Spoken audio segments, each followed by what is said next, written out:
преподавател съм по публична филология на Българския университет и работя с деца в музеите, правя специални пространства, обучителни пространства за деца в музеите, занимавам се с интерактивна музейна педагогика. За мен е много хубаво, че съм тук, защото винаги като идвам срещу хора, които са по-близо до децата, отколкото аз съм, въпреки че вие вече сте достатъчно далеко, научавам много.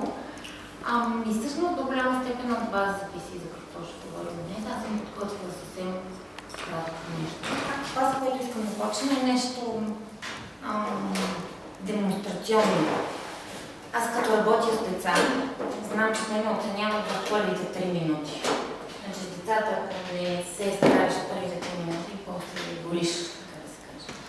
Значи аз ще се опитам да се представя добре в първите 3 минути, после да оставя вие да говорите. И затова съм ви донесла нещо от фонда на Българския университет. Това са 2 неща, находки от разкопки. И ще ги пусна през двата края на масата. Имам всъщност 3 въпроса за вас. 2 лесни и 1 труден. Искам да ги огледате на екран, доколкото можете, ползвате очите и слушалата. Да ми кажете какво според вас е това, колко е правилно и трудният въпрос, какво общото му звучи от 2 неща. Ще ви ги пусна през двете, нали, за да не чакате прекалено много, но после можете да ги съберете и да видите. Ако имате готово. Да я ставя. Считате, че може да държим нещо на хиляди.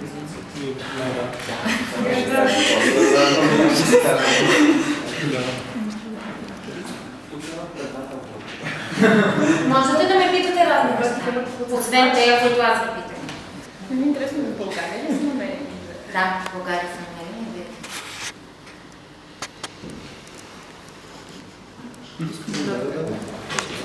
Ще ги подсказвате. Не. И двете са от България, и двете са от археологически или Принадлежал на представител на семейство платнороги, което накратко казано е елен. Това е еленов рог, използва се много през и до ден днешен, нали, знаете, се използват за дръжки на ножове и такива работи, но особено през праисторията се използвали за дръжки на различни сечива или примерно за острие на нещо. Това може да се използва за кирка, например. Слагаш го на дървена дръжка и почваш да копаеш с него. Супер! Добре. Другото? И то е някакъв преисторически период. Невероятно.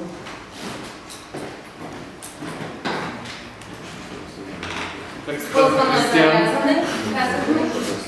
Използваме за рязане. Добре, сега забравяме каквото тук сте казали и мислили. И гледаме на тези неща и по този начин. Откъдето сте, без да се приближавате. Не става, нали? Кое от двете, това нали, малко риторичен въпрос, но признавам, хората са различни. Кое от двете ви беше по-интересно? Беше ви по-интересно да ги пипнете или беше ви по-интересно да седите и да ги гледате така както съм? Инвентаризирани. Инвентаризирани. Да сложим по друг начин въпрос. Има ли някой, на който има по-интересно да ги гледа така? Няма никой, на който има по-интересно да ги гледа така. Вие знаете, че в повечето случаи в музеите днес не ги гледаме така. Това са 2 реални находки, които имат голяма културно-историческа цена, защото произхождат и двете от жилища. Това е от Кополита, това е от ранната бронзова епоха, т.е. те са наистина много стари, макар и не преди каменната епоха. Но и двете неща сами по себе си не представляват, не те въвличат веднага, не е панагюрското закровище, така да кажем. Няма изкуство, няма кой знае каква култура, наистина и двете са сечива. И за двете да ги гледате зад витрина и с етикет, дори с малко по-голям размер на шрифта, не е особено интересно. Ако има етикет. Ако има етикет. предположим, че в добрия случай има етикет. Аз изех с вас от фонда на Българския университет, проучванията, които моите колеги правят с нашите студенти, и ви ги донесох, за да ви покажа как две не особено интересни находки, две находки, които в така общия случай не биха попаднали в музей, могат да ви бъдат интересни, ако вие участвате в техния анализ, ако вие участвате в това да бъдат разгледани. И ви ги донесох, защото всъщност предпоставянето, че е по-интересно да пипаш, отколкото да гледаш, който си много светва живота, поведе нашия път в работата с децата в музеите. Ние предпоставихме, т.е. съгласихме се с една поредица педагози като Пиаже, Монтесори и други много знаменити хора, че е много по-интересно за децата, а всъщност и за нас като възрастни да участват, отколкото да наблюдават. И си казахме, че ако можем да направим, ако можем да създадем възможност децата да участват в археологическата работа по този или по други начини, всъщност от децата, в лицето на децата и на техните родители бихме имали, макар и не фенове, но хора, които ни подкрепят и хора, които разбират с какво се занимават. И как направите това нещо? Моята цел, това, което съм предвидила да направя, е да ви дам един пример, като искам да сме много наясно, че това е само един пример. Мисля, ние следваме практики, които са добре познати в Съединените щати и в Западна Европа. Да ви кажа как този пример стана възможен, какъв е ефектът от него в музеите, които се случва, и да поговорим за това, какво вие виждате като възможност за използването на това просто правила. Искахме да създадем за тях възможност в музеите да участват, и аз тук съм извадила само 3 примера, които касаят културното наследство, а иначе имаме като резултат от този проект, който е финансиран от Фондация Америка за България и воден от Нов български университет, имаме детски кътове в музеи, които се занимават с геология, примерно в Националния музей Земята и хората в София. Подготвяме детски кът в Националния военно-исторически музей. Работили сме с Националния исторически музей, работили сме с музеи отвъд културното наследство, но аз искам да ви покажа само примерите, които касаят археология. Музея в Благоевград е известен с това, че той е в много богат район. Струма е река, по която се пътува и се е пътувало от каменната епоха. В него има изключително много находки, но те са представени по начина, по който демонстрирахме преди малко. Тоест, те са зад витрина и децата не могат да ги пипат. Проблемът с находките е, че за разлика на вас, на които мога да имам пълно доверие и мога да разчитам, аз не мога да дам находки на децата. Децата не могат да направят това, което направихте вие, защото с тях човек не знае много дали няма да ги лакнат, дали няма да ги щупят, дали няма да се наранят. А това са предмети, които независимо, че няма да влезат в музей, имат научна и музейна стойност. Така че това, което ние решихме да направим, е да създадем пространство за децата, в което те могат да пипат, да ближат, да удрят, да блъскат, да правят това, което те намират за необходимо. И пространство, което ги подканя да влезат в игра, която се свързана с културното наследство. Това е една снимка в Историческия музей в Благоевград. По същество, това пространство представлява реплика на праисторическа къща с оборудването и инвентара и пясъчник. Но за децата това не е реплика, това е истинско място, в което те да влязат, да се сложат дрехи като от каменната епоха, да стрият жито, да запалят огън, въпреки че огън не може да се пали, да си говорят като праисторическо семейство, да посрещат гости, да правят кремъци, да делят кожи и всичките тези неща. За разлика от нас, които лека по лека губим това качество, децата много лесно влизат в роля, т.е. те нямат нужда от супер сложно място, за да се почувстват като в праисторическата епоха. За възрастните това е малко по-сложно, за това изпочнахме с деца. За децата това не е пясъчник, това са археологически разкопки, в които е сложена план квадратна мрежа, заровени са предмети, има археологически Инструменти, благодаря. Има археологически инструменти, с които те могат да изровят предметите, да ги изрисуват, да им намерят мястото в игрите, които са пръснати наоколо и да разберат всъщност за какво са били използвани тези предмети. Детския кът това е малко по-друга перспектива на същото място. Детски кът в историческия музей в Благоевград увеличи посещаемостта на музея 10 пъти за първата година. Значи в сравнение с предишната година 10 пъти повече пъти са посетили музея, колкото сега.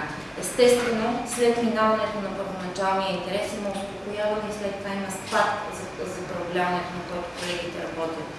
Но посещаемостта на музея годината, когато детския като отвори, е най-голямата от 90-та година, само когато беше прекратено воденето на деца в училище официално. Тук има малко една снимка за децата, които видите как меледжито без никакъв спомен за околния свят. Детският като регионален исторически музей в Кюстендил, който също е крайно авангард на археологически находки, известен с това, че там минават централни пътища, които сега налагат спасителни проучвания. Организирахме в много по-малко пространство. Там имахме много по-малко място. Самия музей е по-стар, организиран в няколко сгради в града. И това, което направихме там е, ушихме костюми от различни епохи, които са представени в археологически разкопки в града. Тоест, доколкото е възможно, използвахме реални археологически данни. За преисторическата епоха, естествено, това в голяма степен плаващи пясъци, смисъл. Нямаме твърди научни данни как са изглеждали костюмите през тази епоха. Имаме реконструкция на базата на находки в Македония и в Гърция. Но за епохите по-нататък имаме, да кажем, Свети Георги в Кюстендил дава реална представа за костюми, мъжки и женски от ранното средновековие. Така че ние всъщност копирахме тези костюми, направихме ги от платове, които децата могат да късат, мачкат и въобще да правят това, което децата обикновено правят с дрехи и да можем да ги подменим след това. И им дадохме възможност да се обличат с тях. Нямам още статистически данни, тъй като детски кът Кюстендил отворихме през май тази година, т.е. те са в линията нагоре в момента. Каквито и данни да ви дам, трябва да изчакам за да ви дам сравнение, т.е. да мине пика какво става. Но има дни, в които музея в Кюстендил е посетен от 120, 150 до 200 деца. Това е, меко казано, необичайна цифра за музеите, за групи, които посещават изцяло доброволно или платено и неорганизирано, за разлика на времето преди 85-та, когато това беше организирано. И свършвам с пак само една снимка, защото не се гледа удобно, но ще ви ги изпратя от една пътуваща изложба, в която моите колеги ме помолиха да разкажем на децата за техните обхождания по река Струма.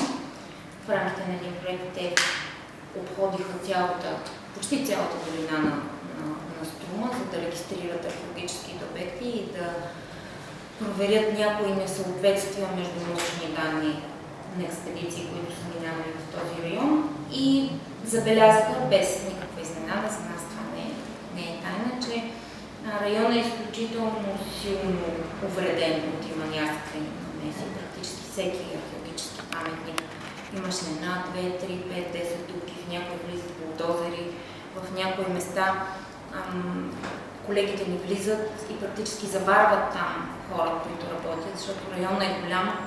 Хората, които отговарят за охрана на културното наследство, са малко, допълнително съществуват връзки на по-дълбоко ниво, които се опитваме да изпоредим от държавата и в момента.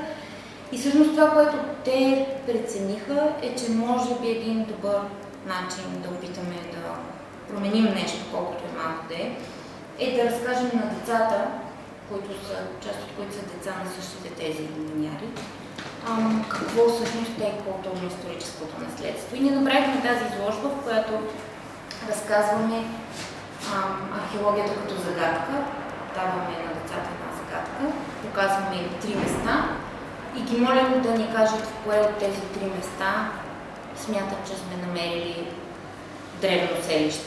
Като ги водим през целия археологически процес, даваме им да чуят интервюта, както ние слушаме интервюта, както моите колеги слушат интервюта с местните хора, даваме им да получат археологически находки, да преценят колко са стари, какъв е паралела и така нататък. И им даваме място да рисуват, защото това е важно, археолозите го правят, за децата е начин да изразяват това, което мислят. И на мястото, на което не се виждаме много всички, но на мястото, на което им дадохме да рисуват, те ни бяха написали, че тези неща всичките са много яки. Това, разбира се, копия пак на същата книга, която може да дадем на децата оригинални находки, но бяхме създали среда, в която те да могат да наистина да питат. Тази изложба беше в Благоевград, София, Стара Загора, Варна, Бургас и за така с известни прекъсвания за времето, през което е пътувала, беше посетено близо 20 000 души. На половината от тези места достъпът беше безплатен, който разбира се помага, но на половината от тези места Националния исторически музей, музей в Благоевград, музеите начисляваха такса, така както правят за вход. Това е впечатляващо число посещение. За да го обобщя и да върна към вас, да може да вие да ми кажете това, което на вас е много важно. Ние, разбира се, не постъпихме много честно, като избрахме децата, защото децата са лесна целева група. За децата е лесно да ги заинтригуваш, ако самият ти имаш отношение, ако самият ти искаш те да са добре и да се чувстват добре. Но от друга страна, убеждението ми е, че работата в културното наследство трябва да започне с децата. Много от нас, може би не в тази стая, но със сигурност извън нея, са минали момента, в който нещо може да ги грабне лесно, а децата растат страшно бързо. След 2-3 години те ще започнат да взимат самостоятелни решения, децата, които са в детските кътове. И това е моментът, в който ние считаме, че ситуацията с културно-историческото наследство ще се промени. Имам още един аргумент за децата, много силен, много научен. Едно изследване на Асоциацията на детските музеи в Съединените щати, университета в Харвард, показва, че всъщност ако децата не бъдат заинтересувани с наука до 10 годишната си възраст, шанса след това намалява геометрична прогресия. Да, могат да срещнат някой, който да ги въвлече, но до 10 годишната си възраст те като цяло избират насоката и кръга от неща, които ще ги занимават. Горе от това иска да ви кажа за проекта, какво сме направили, какъв е ефектът от него. За да завърша, казвам само как стигнахме до този проект, защото това е доста необичайно. Ако пробвали да работите с музеи, знаете, че те са изключително консервативни и като цяло допуска там не е напълно отворен за този тип проекти, които променят пространството в музея и на практика променят начина, по който музея функционира. За да стигнем до този проект, който е финансиран с около, той приключва сега октомври, е финансиран с около 500 000 лева от Фондация Медиа за България, работихме по търсенето на финансиране повече от 4 години. Като започнахме от самия Нов български университет, който беше много за, но не разполагаше с суми, които ви инвестират в размер, някаква функция е друга. И минахме през европейски програми, през малко финансиране от частни донори и накрая имахме тази възможност. Съкръщавам, просто искам да дам идеята, че това не е станало от неговите, че сме минали през много хора преди да се случи.